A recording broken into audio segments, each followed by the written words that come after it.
Hello दोस्तों, study with Durgesh यहाँ पर आप सभी का स्वागत है। दोस्तों, आज जो है हम भारत का आधुनिक इतिहास पढ़ रहे हैं। इसमें हम आज मार्ले मिंटो सुधार पढ़ेंगे। तो चलिए देखिए, शुरू करते हैं। अंग्रेज भारत में जो है समय समय पर राजनीतिक सुधार के लिए अधिनियम लाते थे। ये पारित होते थे ब्रिटिश संसद में। इन अधिनियमों का उद्देश्य था भारत में धीरे धीरे सुधार लाना, मतलब सत्ता को धीरे धीरे भारतीयों को हस्तांतरित करना। अभी शासन तो जो है गवर्नर जनरल या वायसराय का होता था, लेकिन गवर्नर जनरल को सलाह देने के लिए एक कार्यकारिणी होती थी।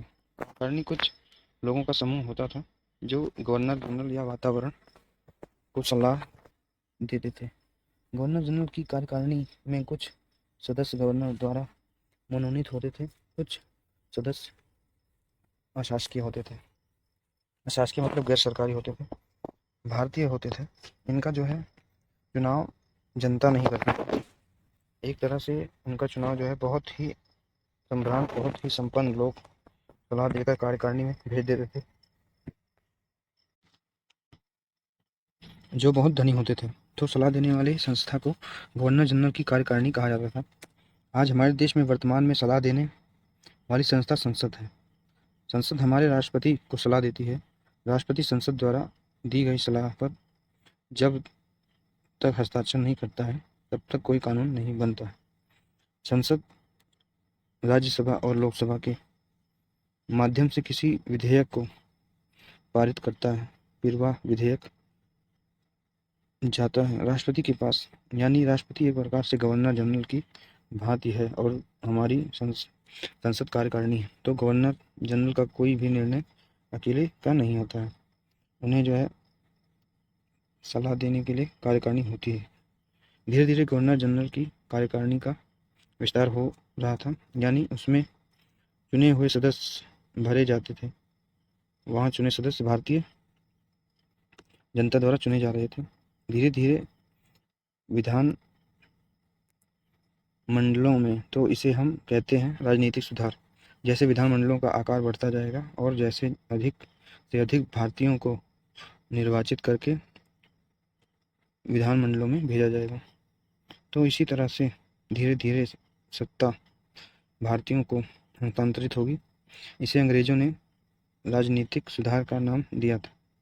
अंग्रेज समय समय पर भारत में राजनीतिक सुधार करने के लिए अधिनियम पारित करते थे और उस अधिनियम के अनुसार विधानमंडलों का आकार धीरे धीरे बढ़ाते थे और निर्वासित सदस्यों की संख्या भी धीरे धीरे बढ़ती जा रही थी, जिससे हम कहते हैं कि 1892 का भारत परिषद अधिनियम, 1909 का भारत परिषद अधिनियम, 1919 का भारत परिषद अधिनियम, 1935 का भारत शासन अधिनियम। तो समय समय पर अंग्रेज भारत में सुधारों का चारा फेंकते थे भारतीयों के तरफ कि हम सुधार कर रहे हैं, तो तुम्हें इतना आंदोलन करने की क्या जरूरत है। तो सुधार आया था एक। इस सुधार का वास्तविक नाम था भारत परिषद अधिनियम 1909। इसी को हम कहते हैं मार्ले मिंटो सुधार। 1809 में ब्रिटिश संसद ने अत्यधिक भारत में जो है राजनीतिक सुधारों के लिए केवल परिषद अधिनियम 1909 पारित किया था। वायसराय लॉर्ड कर्जन के बाद लॉर्ड मिंटो वायसराय बने थे 1906 में, और उसके साथ ही लंदन में जॉन मार्ले भारत सचिव का पद संभाले हुए थे। वास्तव में जो यानी भारत सचिव थे जॉन मार्ले और वायसराय लॉर्ड मिंटो, इन्हीं के सिफारिशों के आधार पर ब्रिटिश संसद ने जो अधिनियम पारित किया, जो कि इन्हीं के सिफारिशों पर यह अधिनियम पारित किया गया है। इसलिए इस अधिनियम को हम मार्ले मिंटो सुधार 1909 भी कहते हैं। मार्ले मिंटो सुधार के तहत मुसलमानों को पृथक निर्वाचक मंडल की सुविधा दे दी गई थी। मार्ले मिंटो सुधार के अंतर्गत भारत में कुछ सुधार भी किए गए थे। वास्तव में भारत परिषद अधिनियम 1909 के तहत माध्यम से जो है विधानमंडलों में निर्वाचन की प्रणाली लागू की गई थी। वास्तव में इसके दो मुख्य उद्देश्य थे। पहला, नरम पंथियों को खुश करके शांत कर देना। 1907 में कांग्रेस विभाजन के बाद गर्मपंथियों को फेंका जा चुका था कांग्रेस के बाहर।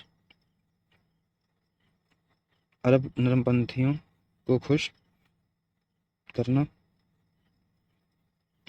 जरूर जो है खुश करना जरूरी था। तो अंग्रेजों ने नरमपंथियों को खुश करने के लिए भारत परिषद अधिनियम पारित किया। कैसे खुश किया आगे बताते हैं। वास्तव में इसके दो मुख्य उद्देश्य थे। पहला, नरमपंथियों को खुश करके शांत कर देना। 1907 में कांग्रेस विभाजन के बाद गर्मपंथियों को फेंका जा चुका था कांग्रेस के बाहर। अब नरमपंथियों को खुश करना जरूरी था, तो अंग्रेजों ने नरमपंथियों को खुश करने के लिए भारत परिषद अधिनियम पारित किया। कैसे खुश किया आगे बताते हैं। पार्लियामेंट्री सुधार का दूसरा उद्देश्य था सांप्रदायिकता को बढ़ाकर क्रांतिकारी राष्ट्रवाद को कुचल देना। जब सूरत में फूट पड़ गई थी, गर्मपंथियों को कांग्रेस से अलग कर दिया गया था, तो गर्मपंथियों ने भारत में क्रांतिकारी गतिविधियों को बढ़ावा देना था युवाओं के साथ मिलकर। तो उस समय भारत में क्रांतिकारी गतिविधियां अपने चरम पर थीं। राजनीतिक हत्याओं का सिलसिला चल रहा था, बम फेंके जा रहे थे, कहीं बम बनाने के कारखाने बनाए जा रहे थे, बम बनाने वाले कारखाने बनाए जा रहे थे। तो दूसरा उद्देश्य था सांप्रदायिकता को बढ़ावा देना, हिंदू मुस्लिम को सांप्रदायिकता को बढ़ावा देना, हिंदू मुस्लिम के बीच टकराव पैदा करना और क्रांतिकारी राष्ट्रवादी को कुचलना। नियुक्ति नहीं, सॉरी मिस्टेक है, मिसप्रिंट हो गया था। फिर पार्लियामेंट्री सुधारों द्वारा जो है पहले उद्देश्य की पूर्ति के लिए केंद्रीय और प्रांतीय विधानमंडल अर्थात केंद्रीय विधानमंडल मतलब वायसराय की कार्यकारिणी की प्रांतीय विधानमंडल मतलब जो प्रांतों के गवर्नर होता था, गवर्नर की कार्यकारिणी। तो पहले उद्देश्य की पूर्ति के लिए पार्लियामेंट्री सुधारों के तहत केंद्रीय और प्रांतीय मंडलों के आकार और शक्ति में वृद्धि की गई। आकार मतलब उसमें संख्या बढ़ा दी गई है और शक्ति मतलब कुछ अधिकार दे दिए गए हैं। सलाह देने के संदर्भ में पार्लियामेंट्री सुधार आंदोलन द्वारा ही भारत में निर्वाचन प्रणाली लागू की गई थी। यानी गवर्नर जनरल या गवर्नर की जो कार्यकारिणी थी गवर्नर की, उसमें निर्वाचित सदस्य अब जो है चुनकर आएंगे, लेकिन अपने नेताओं को चुनने का अधिकार भारतीय जनता को नहीं था। जो लोग ऊंची तनख्वाह पाते थे, जिनकी आय बहुत ज़्यादा थी, जो लोग जमींदार थे, उन्हीं को चुनने का अधिकार दिया गया। अब ये खुश तो होंगे ही, क्योंकि अब ये चुनकर विधानमंडलों में आ सकते हैं। कांग्रेस के गर्मपंथी नेताओं का जो उद्देश्य था अंग्रेजों से राजनीतिक सुधार करवाने का,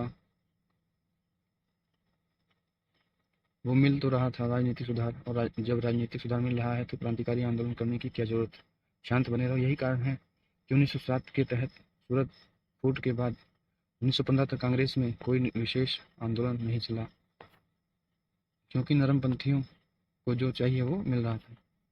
लेकिन 1909 का जो सुधार था, इसका उद्देश्य भारत में उत्तरदायी सरकार का गठन यह भी करना। हमारे यहाँ सरकार अपने से ही कोई निर्णय नहीं ले सकती, सरकार को संसद से स्वीकृत चाहिए कोई भी हो, ठीक है। सरकार को जब संसद से उसे स्वीकृत, तब तक सरकार अपने निर्णयों को पूरे कर सकती है। यानी लोकसभा के प्रति जो उत्तरदायित्व होता है उसी को हम कहते हैं। तो 1909 के इन सुधारों का वास्तविक भारत में उत्तरदायी सरकार की स्थापना करना उनका उद्देश्य। केवल सुधारों का चारा फेंका जो है धर्मपंथी नेताओं को शांत करने के लिए, और दूसरा सांप्रदायिकता को बढ़ावा देना, पृथक निर्वाचक मंडल की सुविधा देकर मुसलमानों का निर्वाचन अलग करना। यदि इन सुधारों से स्वयं उस समय जो भारत की जो सचिव जान मार्ले थे, उन्होंने कहा था कि यदि इन सुधारों से किसी भी तरह भारत से संसदीय प्रणाली लागू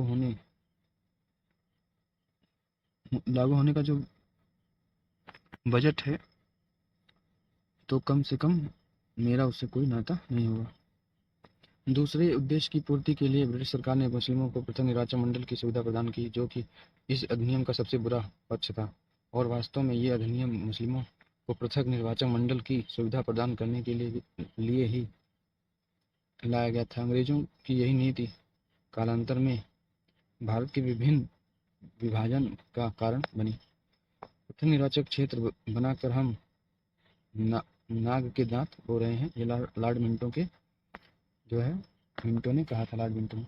तो दोस्तों ये हमारा वीडियो कैसा लगा जरूर बताएं। वीडियो को लाइक करें, चैनल को सब्सक्राइब करें, कमेंट करें, शेयर करें। जय हिंद, जय भारत, धन्यवाद।